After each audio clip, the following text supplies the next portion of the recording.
Bonsoir à tous. Il y a 3 ans, tous, en tout cas la plupart sur ce plateau, étaient ensemble dans la rue contre le régime Blaise Compaoré, engagé dans la modification de l'article 37 de la Constitution, qui limite à 2 les mandats présidentiels. Mais au-delà de la Constitution, les insurgés ont remis en cause un système, la mauvaise gouvernance et la fracture sociale. 3 ans après, qu'est-ce qui a changé? Une chose est sûre, ceux qui ont fait chuter le régime Compaoré sont plus que jamais divisés. Certains, comme le chef de file de l'opposition, ont même refusé de participer à la commémoration du 31 octobre dernier, la traitant de folklore. Où en est-on donc avec l'esprit de l'insurrection? C'est le sujet de controverse ce soir. Et pour en parler, nous sommes avec M. Rémi Fulgence Dandinou. Il est ministre de la Communication et des Relations avec le Parlement, porte-parole du gouvernement. Avec nous aussi, M. Jean-Léonard Bouddha, de l'Union pour le progrès et le changement. Avec nous ce soir, Émile Pargui Paré, il est du Mouvement du peuple pour le progrès. Et avec nous aussi, M. Bassolma Bazier, il est le président du mois de l'unité d'action syndicale. Bonsoir à tous. Et merci d'avoir répondu à notre invitation. Il faut retenir que ce soir, nous allons nous intéresser à 2 points essentiels, la gouvernance politique et la gouvernance économique et sociale. Et sachez que vous pouvez participer à cette émission en nous appelant au 25 40 79 03. Et nous allons vous rappeler au cours de cette émission, vous pouvez aussi participer sur notre plateforme www.facebook.com. Alors, messieurs de la gauche, on va commencer par vous, et notamment monsieur Bouddha, dans ce qu'on va appeler un réquisitoire que vous avez dressé récemment. Vous traitez, puisque nous parlons de la gouvernance politique, vous dites que le régime du MPP n'a pas su répondre aux attentes des insurgés et de la population 2 ans après. Vous parlez même à un moment donné de ce que vous appelez la reproduction des mêmes erreurs que le régime Compaoré, une remise en cause des acquis de l'insurrection. Absolument. Et je voudrais d'abord rendre hommage aux 31 morts de l'insurrection et aussi bien également qu'aux 655 blessés de l'insurrection. Ce sont des gens qui ont donné leur sang, qui ont donné leur vie parce qu'ils aspiraient à quelque chose. Je voudrais d'abord faire la genèse de l'insurrection. L'insurrection est arrivée parce qu'il y avait de la mauvaise gouvernance, il y avait de la corruption, du népotisme. Et c'est contre cela et contre également la modification de l'article 37 que les gens sont sortis. D'abord, la modification. Oui, la modification de l'article 37, bien sûr, en premier plan. Il faut aussi saluer le rôle de tous les acteurs, aussi bien ceux de la société civile, ceux des partis politiques et ceux du citoyen qui n'étaient ni d'aucun parti politique ni d'aucune société civile. Alors, nous sommes actuellement, les gens sont allés à l'insurrection parce qu'ils aspiraient donc au changement, mais actuellement, on se retrouve avec les mêmes éléments. On a toujours des problèmes de gouvernance, de corruption, de népotisme, de gabegie. Alors, nous pensons que... Sur quoi vous vous fondez? Parce qu'il est peut-être facile de numérer comme ça des mots. Bon, la corruption, c'est pas moi qui vais vous montrer ici ce qu'il en est, parce qu'on a vu des rapports de l'autorité supérieure du contrôle d'État de la lutte contre la corruption, qui fait état des centaines de millions qui sont détournés, centaines de millions sur lesquels d'ailleurs le président du FASO s'est dit choqué. Il y a également d'autres types de népotisme, parce qu'on voit actuellement qu'il y a des nominations de directeur général, alors que auparavant c'était plutôt par voie de sélection de dossiers et de concours que ces directeurs-là étaient nommés. Et quand on parle de la mauvaise gouvernance, c'est quoi? C'est tout ce qui a trait donc à l'aspect social des choses, aux revendications des populations qui ne sont pas là. On va revenir au social. Voilà. Là, on parle. Donc nous pensons que actuellement, le parti au pouvoir n'a pas su vraiment satisfaire les attentes des populations qui sont sorties. D'accord. Monsieur le ministre, vous êtes le porte-parole du gouvernement et M. Bouda dit clairement que vous n'avez pas su, avec naturellement M. Paré qui est de la majorité, vous n'avez pas su répondre aux aspirations des insurgés. Merci pour cette opportunité. Je salue les téléspectateurs et saluer ceux qui sont autour de cette table. Et rappeler effectivement que c'est un processus qui est un processus continu. Lorsque les populations sortent les 30 et 31 et le premier, parce qu'il y a encore des victimes, le 2 également, c'est parce que depuis à peu près 1998, il y a une rupture de confiance avec les acteurs politiques. C'est parce que depuis 1998, le chef de l'État, M. Blaise Compaoré, n'a pas respecté la parole qu'il avait donnée. Vous avez une succession de faits qui se sont posés. Rappelez-vous, 2006, il y a eu ce refus des populations de porter le casque. Rappelez-vous, 2009, il y a eu les émeutes contre la vie chère. 2011, 2008, la vie chère. En 2011, il y a eu ce mouvement avec ce qu'on a connu comme violation des droits, viol des femmes, etc., par les forces de défense et de sécurité. 2014, il y a l'insurrection. Donc, depuis 10 ans, nous avons un peuple qui est en mouvement pour demander plus de démocratie, plus de bien-être, une meilleure répartition. Je m'étonne vraiment que l'on pense que en 1 ou 2 années, cette question-là peut être résorbée. Il y a des faits qu'on dit de corruption avérée. Je voudrais faire remarquer une chose simple, et pour qu'on reste vraiment de façon didactique avec les populations, c'est que pendant longtemps, la présidence du Faso n'a jamais été auditée. Alors lorsque dans un système, nous acceptons que la présidence soit auditée, et qu'il y a des manquements qui apparaissent, on doit à la fois critiquer ces manquements-là, mais se réjouir que ceux qui sont dans ce cadre-là acceptent de jouer le jeu entièrement jusqu'au bout. Il y a d'autres aspects sur lesquels nous allons revenir. Mais ce que je veux dire, c'est que l'insurrection, c'est un moment de notre vie. Et qu'à partir de cet instant-là, nous devons construire de façon progressive, mon Premier ministre a dit de façon structurante, ce que nous voulons faire de notre... L'insurrection ne peut pas changer tout en un claquement de doigts. Et c'est là où je dis, peut-être que dans la perception que nous avons des résultats, il y a une différence très nette qui apparaît. Je ne dis pas que tout est parfait dans le meilleur des mondes. Il y a effectivement des choses sur lesquelles nous allons revenir, où les attentes des populations sont très fortes. Mais je dis, soyons simplement didactiques, expliquons aux gens ce qui s'est passé, pourquoi il y a eu cette insurrection-là, et pourquoi il est difficile, après cela, de la mettre en œuvre, comme nous l'entendons un certain nombre de faits. Ce qui concerne la nomination des DG, puisque c'est 2 points sur lesquels j'ai été directement interpellé, moi j'attends les cas de corruption avérés. J'aimerais qu'on me dise, voilà telle personne qu'on a pris la mettre dans le sac et qui n'est pas allé rendre compte à la justice. Ça serait intéressant pour tout le monde. Moi, je découvrirais, et comme dans un système judiciaire très actualisé aujourd'hui, vous verrez que la justice se chargera de poursuivre ces personnes-là si on les dénonce sur ce plateau-là de façon claire et nette. La nomination des DG, c'est un acte qui a été posé dans une sectorielle, avec les raisons de cette sectorielle-là. Moi, je suis au ministère de la Communication. D'autres ministres lancent des appels à candidature. Il faut vous rappeler simplement que lorsque le gouvernement s'est mis en place, il n'y a pas eu de chasse aux sorcières. On n'a pas enlevé certains DG. Les seules fois où on a eu des DG enlevés, c'est des qui sont terminés par des conflits en justice qui n'arrangent pas la gouvernance, qui n'arrangent personne. Donc, si un contrat arrive à terme et que le ministre, parce que la loi le lui permet également, décide de faire ce choix-là, on peut discuter le choix du ministre, ce qui est compréhensif, parce qu'il y a des pratiques en la matière, mais on ne doit pas dire que c'est uniquement de la gabegie qui se retrouve derrière cet aspect-là. Alors, Monsieur Bazier, vous êtes de ceux qui... Le ministre a soulevé l'audit, par exemple, de la présidence du Faso. Vous aussi, dans votre déclaration, vous avez signalé effectivement les manquements qu'il y a eu dans cet audit-là. Mais c'est déjà un pas que le président du Faso accepte aussi se soumettre.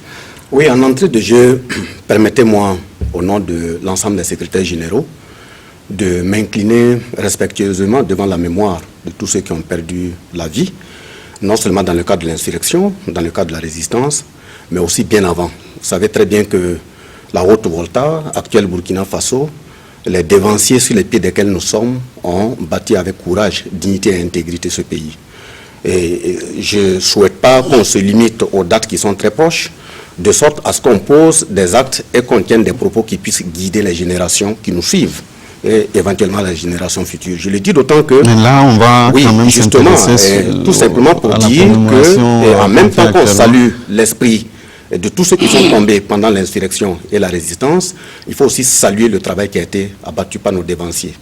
J'en veux pour le cas de la réunification de notre pays en 1947, le cas du 3 janvier 1966, le cas des 17 et 18 décembre 1975, mais également ceux qui ont été humiliés dans le cadre de la lutte pour la vérité et la justice sur le dossier Norbert Zongo, qui ont été rasés à sec. Pour revenir à la situation, il faut dire que nous posons tous des actes, nous prenons des positions pour la construction de ce pays.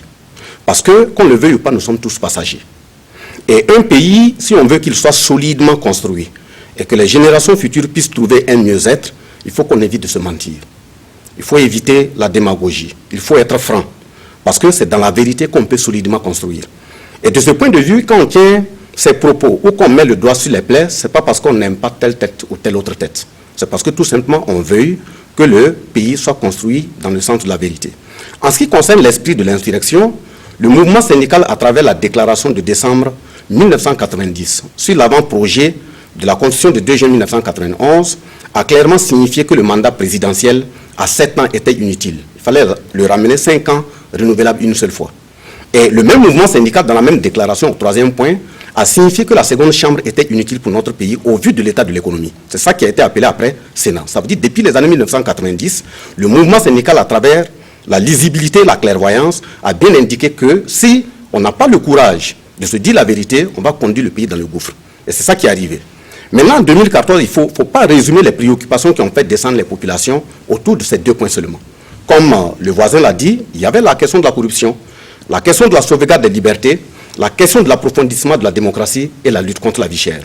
Justement, le 6 février 2014, quand nous avons rencontré l'opposition, à travers le chef de file de l'opposition à la Bourse du Travail, nous avons dit à M. Zéphirin Diabré que les 2 points seulement ne suffisaient pas à conduire le peuple burkinabé dans ce sens. Il fallait faire une plateforme qui prenait en compte les autres préoccupations.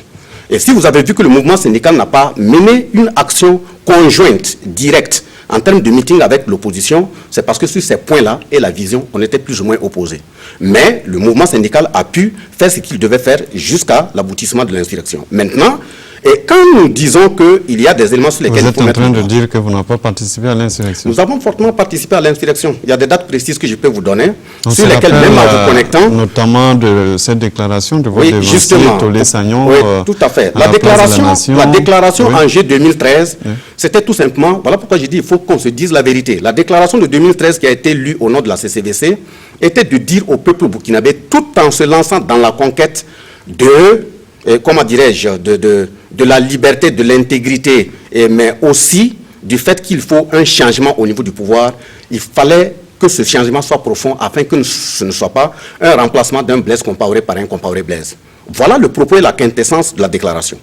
Alors, mais maintenant, pour revenir sur ces faits, quand nous disons qu'il y a mal donne, il y a un certain nombre d'éléments que nous soulevons, quand nous prenons la présidence du Faso, l'esprit de l'insurrection aurait... été compris par les Burkinabés en suivant son excellence, monsieur le président du Faso, que dès les premières nominations, il ne fallait pas rappeler des gens qui sont plongés dans des malversations foncières et les nommer au niveau de la présidence. Ça a été fait. Des gens qui ont été relevés en conseil de ministres, qui ont été rappelés et nommés en tant que président du cabinet, c'est inacceptable. Le deuxième élément, nous avons dit qu'au niveau de la présidence du Faso, on ne peut pas admettre qu'on annonce la perte de 57 véhicules. Même si ça ne s'est pas fait avec l'arrivée du régime actuel, nous disons que ce régime actuel était partie prenante de façon intégrale au régime déchu. Il aurait fallu qu'avec le temps, des enquêtes soient faites pour situer le peuple burkinabé, les 57 véhicules, où sont-elles. Le troisième élément, nous avons également dit qu'on ne peut pas admettre qu'au niveau de la présidence du Faso, après le putsch qui a connu beaucoup de pertes en vies humaines, on se permet de nommer rapidement des militaires à des postes de responsabilité au niveau international, d'autant que certains ont été même, ce qui nous est revenu, interpellés par la justice, ils ont refusé de répondre. Et le quatrième élément, nous avons également dit qu'il n'est pas acceptable qu'on constate que dans le dernier rapport de l'ASE, la présidence de Faso traîne à la tête en termes de malversation dans la gestion du carburant. C'est un manque d'exemplarité. Oui, on vous arrête là et on donne la parole. Le débat est lancé. Hein? Non, le débat est lancé. Voilà, c'est de 2 contre 2. Donc, par rapport à ce que le ministre a dit. Je voulais rebondir très rapidement. C'est vrai, je souhaite heureux anniversaire à tous les insurgés, tout le peuple insurgé, dans toutes ses composantes. Et c'est l'occasion effectivement de faire une rétrospective, voir les événements tels qu'ils se sont déroulés et voir le bilan pour qu'on soit aujourd'hui. Là, il a cité point par point. Alors, vous permet d'intervenir. Non, je vais intervenir. Oui, d'abord, je parle à cet insurgé de l'UPC. J'ai dit aujourd'hui l'UPC est un lion blessé. Le chef de file de l'opposition, Zéphirine Djabré, est un lion blessé. Il a perdu 13 de ses députés qui ont tourné kazakh. Donc, il se trouve comme lion blessé. De ce point de vue, il accuse à sa façon, le parti majoritaire. C'est pour ça qu'il a boycotté les événements. Ce n'est pas ni plus que ça. Sinon, le problème du chef de file de l'opposition aujourd'hui, c'est qu'il est coincé. Il est assis avec les bourreaux du peuple insurgé à l'opposition, contre une fraction du peuple insurgé qui a battu le Maccabée avec lui, sous sa direction, et il est assis avec lui aujourd'hui pour renverser ce pouvoir qu'on considère le pouvoir du peuple insurgé. Donc, Zéphirine Djabré est dans une situation très difficile, d'ailleurs avec le président de Faso autrement, ils sont en train de danser devant le peuple insurgé, alors que jusqu'à présent, les dossiers pendants, notamment les dossiers emblématiques des insurgés, que ce soit les 30-31, que ce soit les martyrs 30-31, ou bien que ce soit le coup d'État, ces dossiers ne sont pas résolus. Et ceux qui sont auteurs, qui sont responsables, aujourd'hui, ils sont assis avec eux. Le peuple insurgé ne peut pas comprendre leur position. Donc, je dois dire que c'est de la démagogie quand ils évoquent... C'est ce qui explique le fait de traiter la commémoration de folklore. Oui, c'est pour ça qu'ils disent que c'est folklorique. Il n'y a rien de folklorique. Mais quand ils parlent de démagogie, de gabegie et de corruption, je crois que le ministre a été clair. S'il y a un cas de corruption avéré, qu'on donne le nom. Parce qu'aujourd'hui, la particularité de la situation post-insurrectionnelle, c'est que c'est ce que j'appelle les paroles sont libérées. Les libertés individuelles, les libertés collectives sont là. Aujourd'hui, on peut attaquer Émile Paré, on peut dénoncer Émile Paré dans une gabégie partout. Si le CFOP a des preuves d'une corruption de X ou Y et de gabégie, je crois qu'effectivement, il y a le contrôle populaire, il y a la pression populaire qui est là, il y a les libertés pour le dire. Mais là, M. Bazé a cité des nominations... Non, j'en viens à Bassorma. Oui. Ce que Bassorma dit, il est sur une position syndicale, mais je dis que le mouvement syndical a toujours raté le coche chaque fois que notre peuple est dans une situation véritablement contre cet adversaire. Moi qui vous parle sur le plateau, je connais l'historique des rapports avec le mouvement syndical et le mouvement politique. Dès le G14, lorsque nous luttions en son temps, nous avons eu plusieurs fois l'occasion de voir le mouvement syndical pour leur parler de la nécessité d'un front politique et de la société civile contre la dictature de Blaise Compaoré. On n'avait jamais réussi. Il a fallu qu'on tue Norbert Zongo pour que le front syndical se rende compte que nous sommes tous menacés jusque dans nos vies pour qu'on arrive au collectif des organisations démocratiques de masse des partis politiques. Et, chemin faisant, vous avez vu la rupture entre la partie politique encore et le monde syndical, avec comme argument qu'ils ne veulent pas remplacer un libéral par un néolibéral, parlant de Zéphirine Djabré. Alors que le fond de la lutte était un fond de lutte pour les masses populaires. Même s'il y a un libéral dans la lutte, quel est le rôle du monde syndical? Le monde syndical n'est pas fait pour renverser le pouvoir, mais le monde syndical travaille à l'amélioration des conditions de vie, mais pas au renversement du pouvoir. C'est la partie politique qui doit renverser le pouvoir. Et le monde syndical s'est détaché de nous. Nous avons mobilisé les masses, les différentes marches de 2013. Les différentes marches de 2014, le monde syndical s'est mis à côté. Ils ont tellement raté le coche que le 29, ils étaient à la place de la nation en train de faire un meeting sur l'éducation, alors que le peuple insurgé était à la bataille pour le renversement du pouvoir de Blaise Compaoré. Je me souviens du meeting historique du 28. Vous-même, vous avez vu, le monde entier l'a vu. Mais le 29, nous avons laissé la place au monde syndical. On croyait qu'ils allaient lancer le même mot d'ordre que nous. Ils se sont contentés de marcher sur l'éducation. Et le 29, nous étions obligés d'attaquer la Bastille toute la nuit. Et le 30, nous avons pris l'Assemblée d'émettre Blaise sans même que le monde syndical ne donne un mot. La bourse du travail était vide. Ça, c'est une erreur de stratégie du monde syndical. Et je crois qu'eux-mêmes, ils ont compris cette erreur, au point que le coup d'État du 17, le monde syndical a réagi immédiatement. Et je les félicite d'avoir compris que c'était une erreur de stratégie, de ne pas s'associer au monde politique. Voilà ce que j'ai dit. Mais en ce qui concerne maintenant les nominations, je crois qu'aujourd'hui, l'ASE est là. C'est la première fois, comme dit le ministre, que l'ASE a eu une liberté de faire l'audit des ministères et de la présidence. C'est très important. Il faut féliciter. L'ASE a d'ailleurs reconnu qu'il y a une nette amélioration dans la gestion des comptes publics. Il est évident qu'il y a des insuffisances. Mais est-ce que le président du Faso a arrêté même le travail de l'ASE? Il a laissé faire donc il a le rapport en main. Il va agir conformément au rapport. Mais tout le monde sait que comparativement au régime de Blaise Compaoré, la présidence du Faso, là, on ne peut pas dire qu'il n'y a pas eu un progrès. Bien entendu, ce n'est pas une révolution que nous avons faite. Ce n'est pas une révolution. Donc, le changement va se faire de façon progressive et non de façon révolutionnaire et radicale. Donc, on peut comprendre.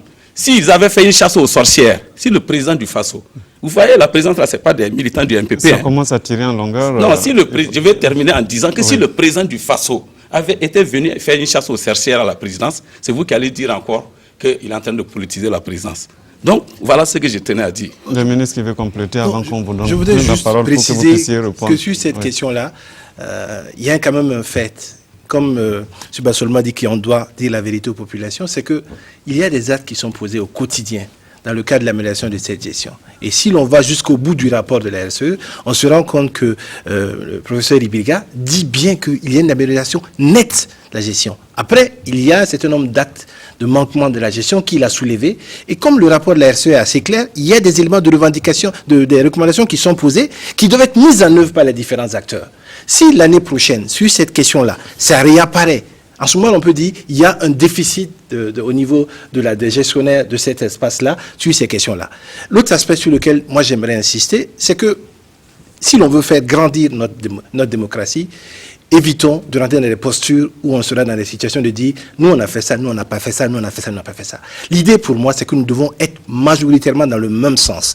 Réussir à transformer structurellement notre pays, réussir à gagner le coche de cette insurrection-là. Parce que l'insurrection, c'est un moment.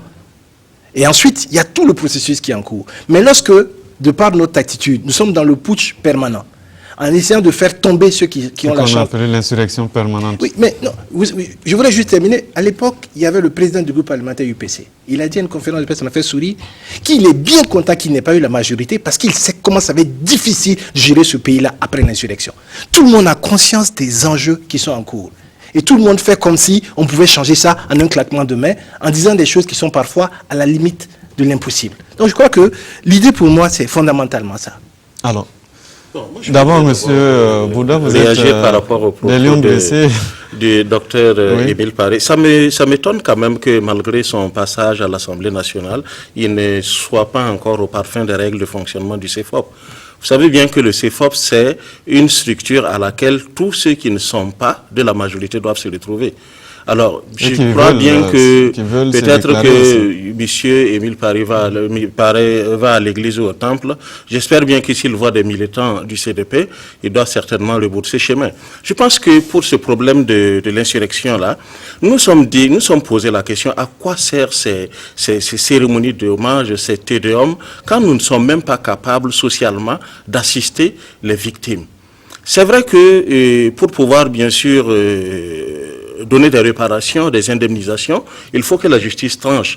Mais est-ce que, avant que la justice tranche, il nous est interdit de pouvoir aider d'une certaine façon ces personnes qui sont mortes, et leurs familles, les veuves, les orphelins, etc. On sait c'est combien qui a été débloqué jusqu'à présent en 2 ans. C'est 632 236 000 francs pour près de 700 victimes. Nous pensons que ce n'est pas suffisant. Nous pensons qu'il faut peut-être faire violence pour nous-mêmes pour aller au-delà. Sinon, ça veut dire que nous attendons une justice sans avoir réellement de l'humanisme. Et j'ai l'impression aussi que peut-être on évite de sublimer ces insurgés, ces martyrs-là, parce que d'une certaine façon, on a peur d'encourager d'autres personnes à participer à une éventuelle insurrection. Et j'entends aussi certains Non, je voulais juste faire une petite observation. Une observation. C'est-à-dire que autour de cette table, on est tous des barricadiers. Donc, ceux qui sont décédés là, ça aurait pu être moi, ça aurait pu être Émile, ça aurait pu être vous, ça aurait pu être quelqu'un de Bassolma. Donc, ne pensez pas qu'on n'a pas conscience de ces enjeux-là. Et tout le monde sait le sang versé. Alors, évitons. Je sais, quand vous parlez des éléments qui n'ont pas été faits, vous avez certainement raison. Et quand ça va être mon tour, je vais reconnaître ce qui est notre limite. Mais évitons de faire de telle sorte qu'on ait l'impression qu'il y en a qui savent que la mort est plus importante que d'autres et que d'autres qui s'asseyent sur la mort. Évitons de rentrer dans ce jeu. Oui, justement, j'entends certains du parti au pouvoir dire qu'ils ont payé des manifestants pour participer au marché meeting. Mais c'est regrettable. Est-ce que cela veut dire que le fait que ces martyrs aient été payés là, on ne doit pas s'occuper de leur famille ou quoi, je ne comprends pas. Et qu'est-ce qu'on a? On est arrivé à un moment où les insurgés sont déçus de la justice qui est incapable de pouvoir dire la vérité en 2 années. 2 années d'instruction, on ne sait pas ce qui s'est passé, qu'est-ce qui s'est passé, par qui et par quoi. Et pourtant, on voit certains dossiers tels que le coup d'État qui sont vraiment très avancés. On va dire que la justice est indépendante, je peux comprendre. Mais nous pensons que participer à un tel folklore, c'est en fait comme si on associait donc les martyrs là à l'incapacité donc du régime actuel de pouvoir assurer la bonne gouvernance, de pouvoir lutter contre la corruption et le népotisme. Et c'est pour cela que nous pensons que nous ne pouvons pas nous associer à cela. Et si une autre association faisait une commémoration, nous nous ferons le plaisir de participer. Et moi personnellement, je participerai bien à la marche du 4 novembre. Oui, à mon niveau, c'est pour m'adresser à docteur Émile Paré et lui dire que si le mouvement syndical burkinabé garde sa crédibilité historique jusqu'à aujourd'hui, c'est parce qu'il a une ligne et une conduite. Et quand on se réclame syndicaliste, on doit d'abord avoir en tête cette ligne. Le premier élément, c'est de reconnaître que le mouvement syndical ne se laisse pas tirer par le bout du nez. Parce que quand vous êtes dans un pays où des opposants se laissent même financer par celui qui est au pouvoir, pour les renforcer, un tel opposant est-il crédible pour travailler avec le mouvement syndical? C'est la question que je pose. En son temps, vous avez vu des regroupements politiques se sont constitués sous Blaise Compaoré, où il les a financés à des trentaines de millions. L'argument qu'ils ont donné là, c'est quoi? C'était pour eux leur permettre d'être forts. Depuis quand un président qui est au pouvoir peut travailler à renforcer quelqu'un qui est dans l'opposition pour pouvoir le contrer? Ça, c'est le premier élément. Le deuxième élément, il ne faut pas ramener l'action syndicale au fait qu'on n'ait pas été vigilant à regarder le mouvement syndical pendant la période de l'insurrection. J'ai rappelé un certain nombre de dates historiques. Et un syndicaliste, vrai du nom, doit avoir ça aussi en tête. Troisième élément, je comprends bien que peut-être il peut en faire référence à certaines organisations syndicales, parce que le mouvement syndical est divers. Il peut en faire référence à certaines organisations peut-être qu'il n'a pas vues. Mais en tant que militant du syndicat, tel que lui-même il le réclame, il se rappellera très bien que le 31 décembre et le 31 janvier 2014, la CGTB, le collectif syndical CGTB, a tenu une rencontre à la Bourse du Travail. Si vous fouillez les archives de la presse, vous allez les retrouver. Ce jour, nous avons dit, si Blaise Compaoré s'entête à modifier l'article 37, il verra le mouvement syndical en face. Le 5 avril, nous sommes retrouvés à Ouagadougou. Le 12, nous étions à Waïguia, 12 avril. Le 19 avril, nous étions à Fada. Le 21 avril, nous étions à Kaya. Et le 7 juillet, nous étions à Bobo-Dioulasso, par regroupement régional au niveau du mouvement syndical. Et je l'invite, dès lors qu'il est connecté, c'est vrai que certains disent qu'ils sont des analphabètes d'éthique, s'il ne l'est pas, qu'il se connecte, il va regarder sur Africa 24. Et une vidéo qui a été postée, l'entretien a été organisé, voilà, non, pas sans publicité, il peut voir la réaction du mouvement syndical sur ce qui pourrait arriver au régime actuel s'il s'entêtait. Il peut suivre la vidéo, ce n'est pas des montages, on peut amener le débat. Donc c'est pour l'inviter. Si le mouvement syndical arrivait à un moment donné, et il n'a pas joué le jeu que les partis politiques voulaient qu'il joue, qu'ils comprennent que le mouvement burkinabé, le mouvement syndical burkinabé, créé depuis les années 1946, qui a pris position de façon ferme à tous les tournants décisifs et de façon crédible de l'histoire, c'est parce qu'il ne se laisse pas tirer par le bout de nez de n'importe qui parce qu'il est de l'opposition. Ça, on est ferme là-dessus. Et même demain, nous te regardons de par ton passé, de ce que tu es, avant de prendre position dans telle et telle situation. Nous ne partons pas à l'aventure. Le docteur parlait d'abord, parce que vous avez été directement interpellé. Non, parce qu'on a été interpellé sur la justice. Oui, vous aurez le droit à la parole tout à l'heure. Non, je veux que le Bassorba me comprenne. Oui. L'historique du mouvement syndical, tout ce qu'il dit, je nie pas. Ils ont raté le coche du 30-31. Le 29, ils étaient à la place de la nation, en train de dire l'éducation. Nous-mêmes, les partis politiques, nous avons envoyé nos militants grossir les rangs, croyant qu'ils allaient prendre le même mot d'ordre que nous. Acheté, semble-t-il. Non, nous avons dit de soutenir le mouvement syndical. Même si on n'était pas... Le 29 octobre, à la veille du 30, le mouvement syndical... Si vous les avez envoyés après les avoir achetés, en fait. Non, j'arriverai sur ce qu'il appelle acheter. Le 29 octobre, le mouvement syndical a tenu un meeting.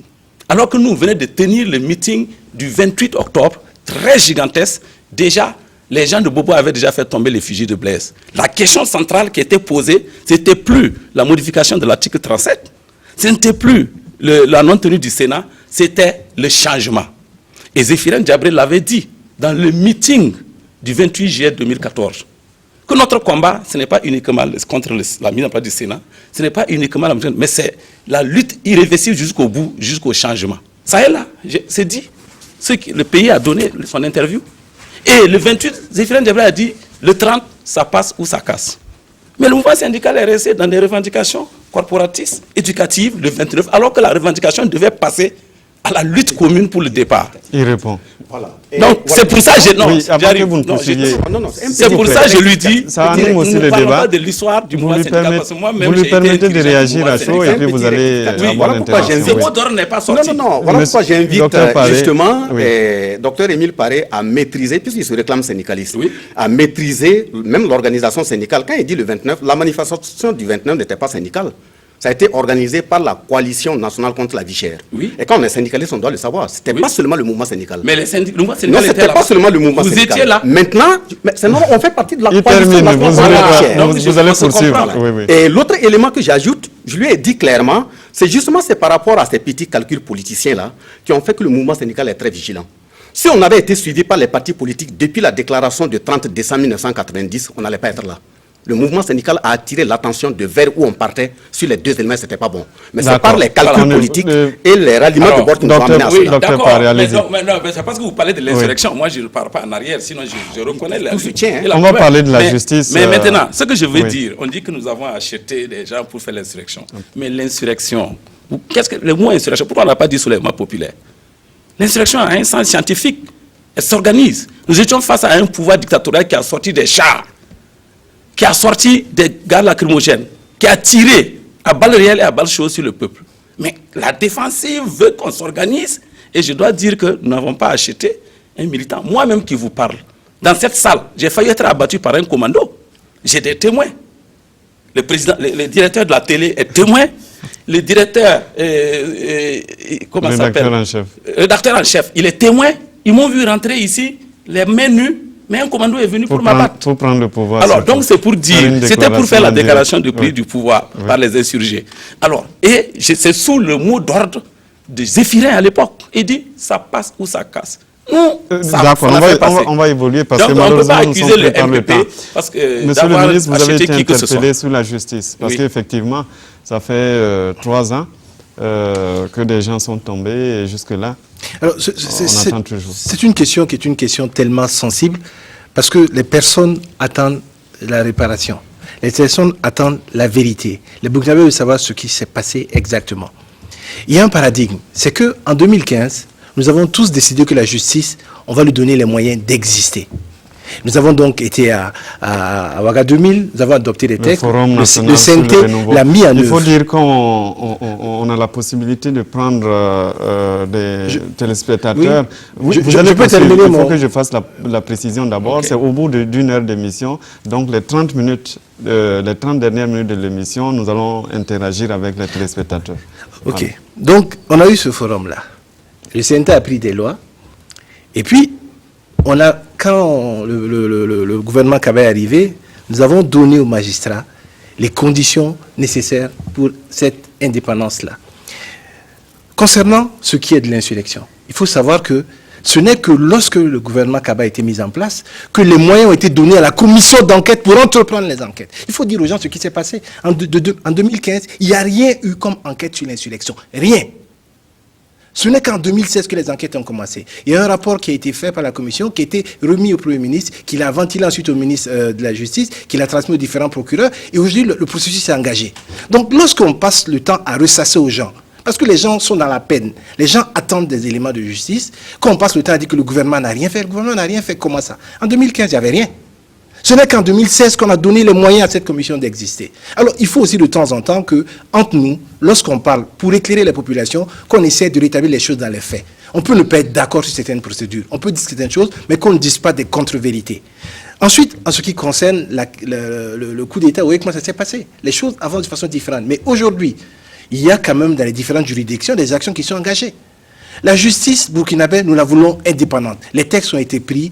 Le gouvernement Paul Kaba Thiéba a donné les moyens pour que ces juges-là existent aujourd'hui de façon indépendante. Là-dessus, personne ne peut revenir en arrière. Et le processus est en cours là-dessus, s'il vous plaît. Je voulais dire quelque chose sur la justice. Il ne faut pas vouloir y jouer son contraire. Je crois que c'est sous la tradition et de façon consensuelle que nous avons décidé que la justice est indépendante. Avec le Forum national. Avec le Forum national, que tout le monde, la charte de la justice, tout le monde a signé. Et alors, je crois que ce n'est pas le gouvernement, Paul Kaba, ni le président Roch qui a donné cette forme de justice. Mais vous voulez que le président Roch dise quoi? Je vais vous dire, les dossiers sont dans deux dimensions. Que le coup d'État avance, ça c'est normal, parce que la justice militaire est là-bas, ils pensent inventer le dossier. L'autre dossier, les insurgés, ce n'est pas au même lieu. Et ça aide à la main d'autres juges. Mais si vous en voulez à la justice, en voulez à la justice. Vous ne pouvez pas en vouloir ni au gouvernement, ni au MPP. Ça, il faut qu'on se comprenne. Oui, et quand nous nous prononçons sur la justice, nous disons aussi qu'il faut souvent être précis. Ce que nous souhaitons, c'est que le gouvernement bouge, comme M. le ministre tente de le dire.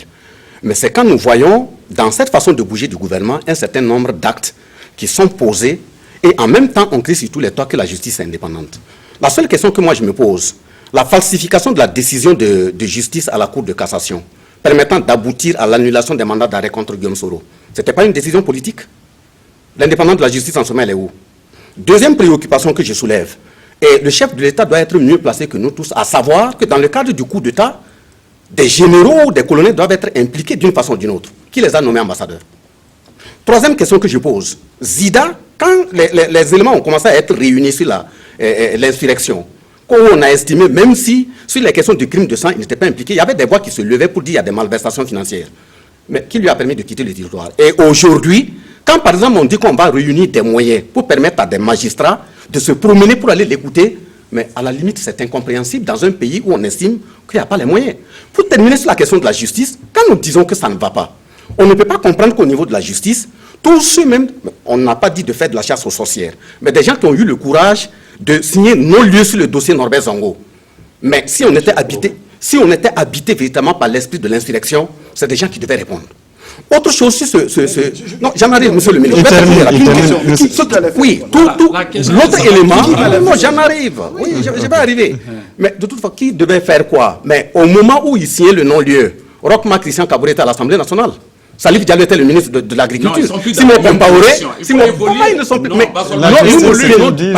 on n'est pas resté statique. J'invite position évolutive. J'invite Émile Paré que sur les factures d'électricité, il y a une taxe sur la télévision. Donc les Burkinabés nous écoutent. C'est leur droit. On ne nous a pas appelés pour bavarder. On nous a appelés pour poser de façon calme. Pas la parole. Je dis, non, de toute façon, vous aurez le droit à la parole. S'il vous plaît, docteur. Oui, mais le peuple lui a fait confiance. Oui, sur la question, le peuple l'a voté. Bassolma Bazié, vous avez la parole. Nous sommes dans une position nouvelle. Docteur Paré. Je ne suis pas d'accord avec Bassolma quand il dit Roch était là, Salif était là. Non, il faut qu'on évolue. Puisque le peuple est insurgé. Ils étaient dans la lutte. Vous aurez droit à la parole dans tous les cas. Oui, non, ils étaient dans la lutte. Ils ont failli être tués, non? S'il vous plaît. Le coup d'État. On a tiré chez vous aurez droit à la parole. On n'a pas tiré chez Bassolma. On a tiré chez moi. On n'a pas tiré chez lui. Oui. Juste après le contraire, vous n'avez pas été blessé. M. Émile Paré, il faut qu'il se calme. Il est en train d'évoluer. Pendant la campagne, je le prends sur un seul mot, pendant la campagne présidentielle, le MPP a bien dit qu'ils avaient l'expérience. Et l'expérience vient d'où? C'est parce qu'ils ont géré le pouvoir depuis 27 ans. Soyons sur la justice. Maintenant, sur la justice, je dis, on ne peut pas admettre dans un pays où on permet la libération. Je comprends très bien que les magistrats disent que la détention, c'est l'exception. Mais ils disent que la justice est indépendante. À supposer, oui, la justice est indépendante. Je viens de donner un exemple. L'annulation des mandats d'arrêt. C'est une justice indépendante. Alors, et je dis aussi, qu'on ne peut pas permettre de libérer des gens sur la base du fait qu'il y a des questions de santé. Certains même, c'est pour des questions de cœur. Dès le lendemain, on les retrouve sur des terrains de football où ils courent, même au Usain Bolt au niveau international n'a jamais fait ce score. Et deuxième élément, on dit qu'on libère des gens parce qu'ils ont des mots de Dieu.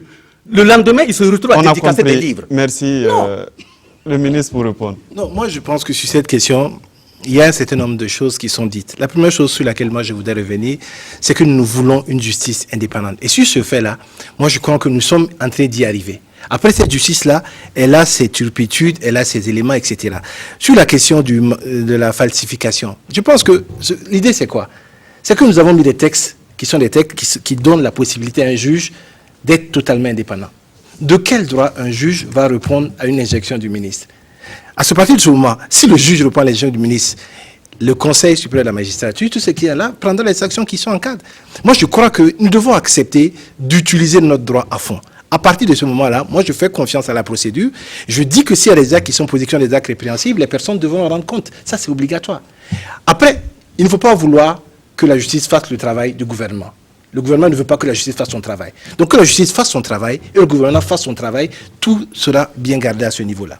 Bon, je crois savoir que par rapport au dossier de justice, le ministre de la Justice, mais c'est lui qui a demandé que le Conseil supérieur de la magistrature se penche sur la situation en son sein. Et de façon indépendante, le Conseil supérieur de la magistrature s'est penché sur les dossiers, les malversations, les atteintes à la déontologie. Mais je demande à Bassorma quand même de patienter et voir les sanctions qui vont suivre. S'il y a le nom de Rochma Christian Kaboré là-bas, le chef de l'État a été clair dès qu'il a pris le pouvoir. Il a dit, je ne protégerai personne. Donc, tout ce qu'il y a comme malversation, mais je crois qu'on laisse répondre. D'accord, le temps avance, on va évoluer, il faut qu'on revienne. Mais Rochma Christian Kaboré n'est pas magistrat pour empêcher Zida de circuler au moment où il partait. Et il ne peut pas. Bon, les juges qui ont fait le non-lieu de Norbert Zongo, les juges qui ont fait le non-lieu... Parce qu'en tant que militaire, je ne pense pas qu'il soit... Non, il avait le droit d'avoir son congé. On peut le faire venir. Mais faites venir Blaise Compaoré d'abord. Nous sommes à ce stade. Ok, on a compris. Oui, alors, deuxième point de ce débat. J'ai la parole, docteur Paris Jean-Léonard Bouddha. On va évoluer dans ce débat. Deuxième point. On l'a dit, hein, lorsque les insurgés sont sortis les 30 et 31, il y avait aussi la question économique et sociale. Alors, Monsieur Bouddha, on revient à vous toujours. Vous faites, là aussi dans votre réquisitoire, vous dites que le plan national de développement économique et social qui a été préparé, qui a d'ailleurs eu un succès à Paris avec des intentions de financement qui s'élevaient à 18 000 milliards, vous dites finalement que ça a accouché d'une souris. Comment et pourquoi? C'est ce que je constate parce qu'on a entendu qu'il y a 63% d'exécution financière donc, sur ce PNDS-là. On ne voit rien, on ne sent rien. Bon, franchement, moi je regrette que le président Salif Diallo ne soit plus là pour rendre étroit l'hémicycle pour certaines personnes. Parce que qu'est-ce que l'on a vraiment, qu'est-ce qu'on a pu avancer vraiment dans ce niveau-là? Parce que quand on prend réellement les réalisations que le gouvernement dit avoir fait, on peut prendre point par point. Prenez au niveau de la santé. On va parler de la gratuité des soins. Mais d'abord, c'est quelle gratuité? Ça ne couvre pas toutes les populations, ça ne couvre que les femmes et les enfants. Mais c'est déjà bien. Mais est-ce que tous les produits sont disponibles? On a la CAMEC, par exemple, qui est en difficulté financière souvent et qui fait donc qu'il y a des ruptures importantes de médicaments essentiels et génériques. On a les examens complémentaires qui ne sont pas pris en charge et on a certaines maladies qu'on ne soigne pas quand même avec du générique. Prenez une femme qui va en césarienne, certainement il y a un kit, mais les produits après, pour stabiliser, pour éviter la coagulation du sang, pour lutter contre l'infection, ça pose problème. Prenons le cas de la dengue actuellement. C'est une totale absence de vision. L'année dernière, on était autour de 1000 et quelques cas. Aujourd'hui, on pense à 2000 cas avérés et 4000 suspectés. Il n'y a absolument aucun programme qui est fait. On fait tout simplement quoi? De la pulvérisation, alors qu'on aurait pu, par exemple, utiliser le monde associatif, les ONG, qui ont pu lutter efficacement contre le VIH-Sida. On pouvait les mettre à contribution pour sensibiliser au niveau de l'hygiène. Si je prends au niveau de la jeunesse, qu'est-ce qu'on a? On a le chômage. On a le chômage qui est grandissant. On a les candidats au concours qui ne sont pas respectés. On a les liqueurs frélartés qui déciment le monde. Au niveau de la justice, bien qu'elle soit indépendante, les populations font beaucoup plus confiance au corps logéreux qu'à la justice actuellement. Les dossiers pendant donc le cas de la justice, là, nous sommes et au niveau de la sécurité, ben, cela c'est vraiment là où tout est chose. 85 attaques de janvier à août, de janvier 2016 à août 2017. C'est énorme. Et du moins, c'est 85 morts contre 10 terroristes tués. On a la partie nord du pays qui n'est absolument pas sécurisée. À Ouagadougou, qu'est-ce qui se passe dans les grandes villes? On fait les braquages maintenant en plein jour. À tel point que le ministre de la Sécurité même est obligé de se promener avec gilet pare-balles et Kalachnikov, peut-être pour sa population. Au niveau de l'éducation et de l'enseignement. J'aimerais quand même, comme il a été de faire une litanie d'éléments, on ne va pas finir avant la fin de la Non, on va finir. Moi, j'aimerais quand même... Juste les grands points. Oui, on s'arrête là. Oui. Quelques éléments, vous allez revenir après. Vous avez parlé de santé. Vous avez parlé de santé. Moi l'idée vraiment, c'est ça. C'est-à-dire que peut-être je vais me répéter, mais nous sommes dans une situation où nous avons des personnes qui sont dans la posture de dire ce que l'autre a fait, c'est nul. Parce que moi, je veux le pouvoir. Alors que je crois que quand nous sommes sortis ensemble pour faire partir un régime, nous avions tous envie que notre pays progresse. Donc si l'acteur, il le fait, et qu'il le fait un temps soit peu, même s'il n'est pas à la hauteur de nos attentes, reconnaissons ce qui a été fait et faisons des propositions pour avancer là-dessus. Parce que nous sommes dans une remise en cause perpétuelle qui n'avance personne. Là, il fait une proposition peut-être sur la santé, je prends le cas de la gratuité. Oui. Mais si je dis que la crise de la CAMEG n'a pas porté un coup à la gratuité, je serais un menteur. Ça a porté un coup, évidemment. Mais nous sommes le seul pays de la sous-région ouest-africaine à avoir osé ce pas-là. Aujourd'hui, vous savez, au 30 septembre, c'est 6 millions de consultations gratuites. Après, vous dites que ça ne touche pas toutes les personnes. C'est vrai. Mais de l'autre côté, quand vous avez des fonctionnaires qui sont continuellement en mouvement de grève, où la masse salariale ne fait qu'augmenter, il faut bien que l'État trouve l'argent pour gérer quelque chose. Donc, on fait une péréquation. Vous dites, la gratuité, c'est près de 500 000 accouchements gratuits. Je crois que quand même, il y a des actes qui sont posés. Je ne nie pas les difficultés. Je dis simplement, sortons de cette posture qui consiste à vouloir tomber l'autre pour que je m'y mette. Parce que ce n'est pas ça la situation. On a créé une démocratie. 2020, il y a des élections. Vous gagnerez, vous perdrez. Et puis, on attendra 2025. Mais de la posture de faire tomber quelqu'un systématiquement pour l'empêcher de produire, c'est dans une situation dans laquelle nous sommes. Et ça fonctionne aussi bien au niveau de la scène politique qu'aussi bien d'un certain nombre d'acteurs syndicaux qui sont dans une posture de dire ça n'avance pas, il faut bloquer, ça n'avance pas, il faut bloquer. Lorsque vous gérez un problème, aujourd'hui, demain les syndicats vous amènent un autre problème. On repart à la case à zéro. Sur la question de la sécurité, vous dites qu'il y a eu 95 décès, 85 morts. Je dis, c'est extrêmement déplorable. Toute vie humaine que l'on perd dans notre pays, c'est grave. Mais est-ce que vous faites l'historique de... Comme vous êtes arrêté au début faire l'historique de la crise, est-ce que vous avez fait l'historique du problème sécuritaire que nous avons? Est-ce que vous avez fait l'historique de comment notre armée a été construite pendant des années? Comment notre défense était assurée parce que nous négocions, nous dealons avec les terroristes. Nous les hébergeons, nous les soignons, nous les escortons. Aujourd'hui, on parle de 2 journalistes qui ont été tués, comment on appelle ça, au Mali. Pourquoi ils ont été tués? Parce que les acteurs autour ont dealé l'argent qu'on devait les payer. Et on sait que notre pays faisait partie de ce deal-là. Ça a commencé avec les personnes qu'on avait enlevées en Espagne, ça a continué avec d'autres personnes. Donc, ne dites pas comme si vous ne savez pas. Nous sommes dans une logique d'avancer. Il y a un plan stratégique de réforme de l'armée qui a été adopté par décret. Il y a un plan quinquennal que nous proposons au Parlement pour remettre notre armée à niveau. Accepter que c'est difficile, mais on ne change pas tout d'une baguette de main. C'est impossible dans un pays qui, pendant 27 ans, a connu une certaine situation et qui, depuis 1998, est en situation de rébellion permanente contre l'autorité. Merci. Alors, oui, Monsieur Bazier, vous êtes de ceux-là, justement, qui faites pratiquement ce qu'on appelle l'insurrection permanente. Oui, tout à fait. Le monde syndical. Oui, quand on traite le front syndical d'être en insurrection permanente, voilà pourquoi je dis que ça dépend de la qualité des acteurs politiques qui sont en face. Nous avons eu l'occasion, le 18 octobre 2016, de dire à son Excellence que nous avons l'impression que même l'institution qui doit travailler à la gouvernance du dialogue social n'existe pas. C'est comme si le ministère de la fonction publique, il n'y avait pas un capitaine au bord. Nous l'avons dit à la présence du ministre de la fonction publique. Parce que nous disons ce qui peut fonder le calme du dialogue social, c'est la qualité de l'acteur, l'interlocuteur qui est en face. La qualité de la tenue de sa parole donnée, le respect des engagements pris. Et quand il n'y a pas ça, il est tout à fait clair que vous partez vers une zone d'ébullition. Ce qui nous a amené même à tirer la conclusion qu'on a l'impression que les acteurs politiques ont même intérêt à ce que la fronde sociale ne se taise pas, afin de pouvoir trouver des arguments justifier le fait qu'ils n'arrivent rien à faire. Et quand nous disons qu'il y a un certain nombre d'éléments sur lesquels on ne bouge pas, je vous donne quelques exemples. Quand le pouvoir MPP s'est installé, et je pense qu'il y a eu une commission parlementaire qui a fait des études au niveau de l'Assemblée nationale.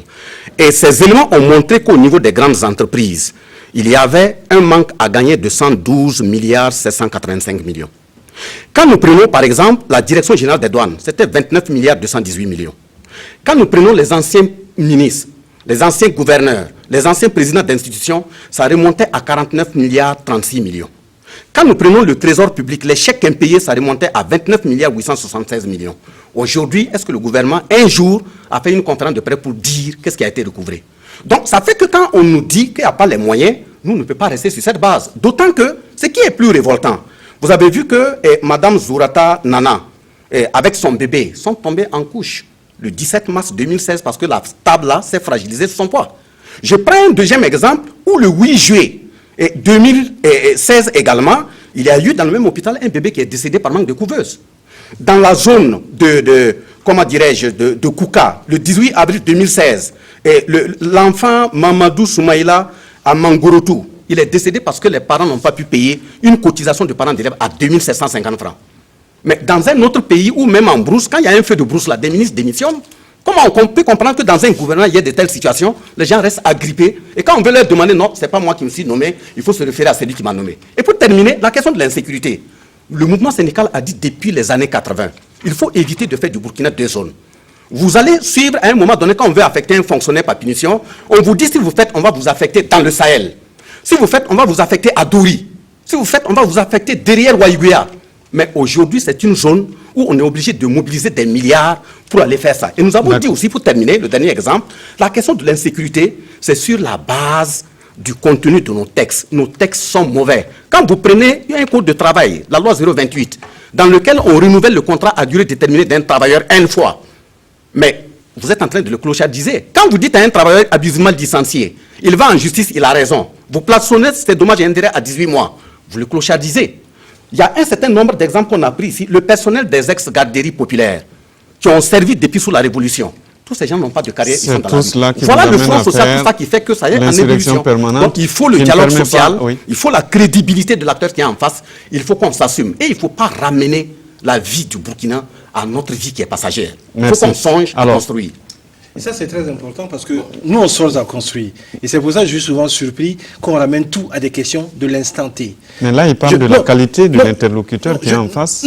Il remet en cause carrément la capacité peut-être du gouvernement à répondre. Le gouvernement répond. Le gouvernement est dans une logique simple. Nous discutons. Ce qui peut être fait, nous le faisons. Ce qui peut être échelonné, nous discutons pour l'échelonner. Il n'y a pas un acteur politique qui est venu un acteur de la société du monde syndical qui a discuté et qui n'a pas obtenu plus ou moins réponse à la question. Il faut que les gens le disent aussi. C'est très important là-dessus. Après, je crois que là où il y a véritablement problème, c'est ce que moi j'appelle cette surenchère qui n'en finit pas.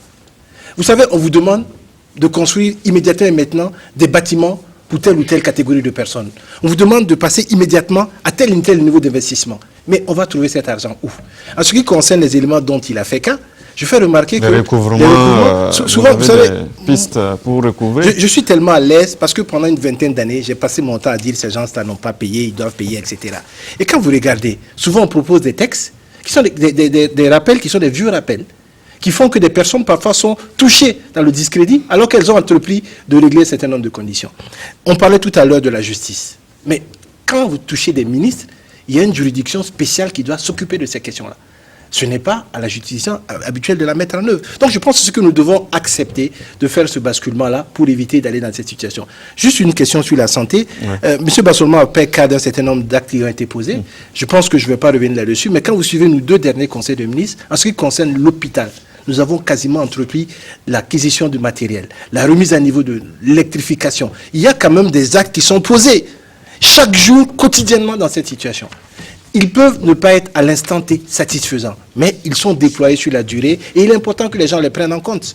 C'est très important. Docteur Paré. Bon, je ne vais pas rentrer dans des chiffres parce que je ne suis pas au gouvernement, mais je suis l'orientation politique donc en tant qu'MPP. Mais je suis étonné que l'homme de l'UPC dise qu'on n'a rien fait.